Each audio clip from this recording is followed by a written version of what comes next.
তো এখন অসুস্থ চলছে, তার জন্য আজকে দুপুরে রান্না করছি সেদ্ধ ডাল। তাই জন্য কুমড়ো, কড়াইশুঁটি, গাজর, আলু, মুগের ডাল আর ফুলকপি কেটে নিয়েছি। সব কিছু একসাথে সেদ্ধ বসাবো।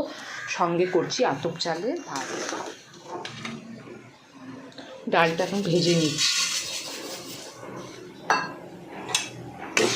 হালকা করে দিয়ে দেবো। বেশি করে জল দিয়ে দিচ্ছি। দিয়ে দেবো আলুটা, ফুলকপিটা দিলাম, আর এখান থেকে এই যে কড়াইশুঁটি, গাজর আর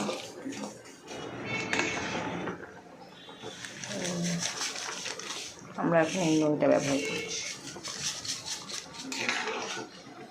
চেঞ্জ করে ফেলেছি, কে বলবে এতে আমি হলুদ দিইনি, পুরো হলুদ হয়ে গেছে। চলো এরপর